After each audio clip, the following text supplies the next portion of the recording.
Jet Setters, just wanted to take a minute here because I've got a few minutes before my son comes out from floor hockey after school. Just wanted to take a second and give you a few tips on vendor events. Sounds like a few of you are going to be doing those this spring, winter, spring, summer, fall, I don't know. They're great all year round. But I just wanted to give you a few pointers because I have done a handful of these in my day.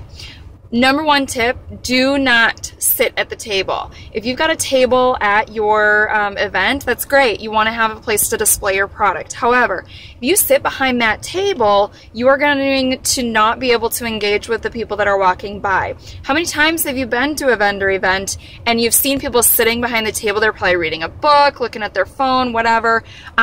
You're not going to have as much interaction with them.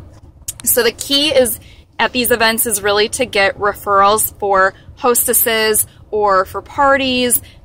Sorry, parties and hostesses are the same thing. But also for, you know, potential teammates that might want to join your team. These are people that you want to just gather their information. So the first thing I want you to be sure that you do is, number one, don't sit behind the table. Always stand out front. I mean, yeah, obviously take a break. They sometimes get to be pretty long. But if you're sitting down, I would hope that it's because you're working on a product or you're making some customer care calls because you can bring stuff to do while you're sitting there. So stand out front of the table. And then secondly, be sure that you have a really great way to collect information from them. Your enrollment kits come with some door prize slips. Those little slips of paper are great. Just collect the info from everyone. Offer a drawing of some sort. Sorry, I'm just like watching for my son because I'm not in the normal pickup line. He's probably wondering where I am. So you want to have a way to collect their information because how else are you going to follow up?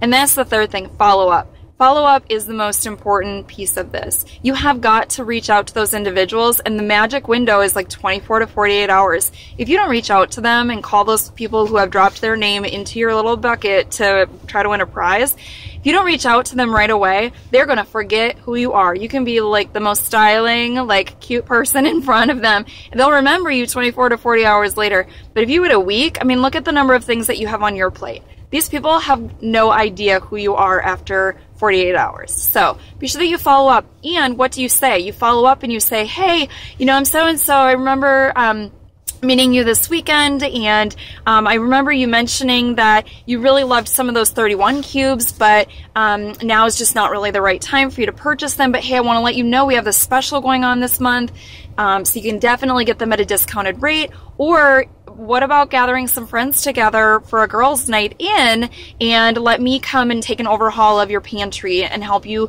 see how you could get these cubes for even less as a hostess. So you want to make those phone calls, be sure that you're reaching out, and then be sure that you're just having great conversations. Know your material.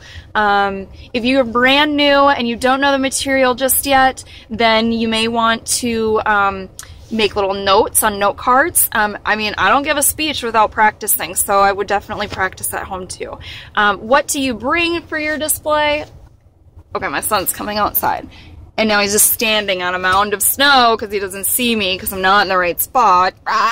So anyway, I guess I'll give him a second. I'll finish my video. So what do you put in your display? Bring your enrollment kit. You really don't need more than that. If you have some extra items that you've collected over the days, the months, the weeks, you know, the years that you've been in 31, yeah, bring those if you want to try to sell them off. If somebody likes something so much off your display, let them take it. You can replace it with, you know, with the money that you sell it for. So hope those tips are helpful. Zach, say hi. I'm doing a video. Hope those tips are helpful and they give you some insight as far as how to do a successful vendor event. I'd love to hear your tips here in the comments. So share your comments below, and let's help these girls that are going to go off and do their first vendor events have a successful event. Thanks. Have a great day. Zach, wave.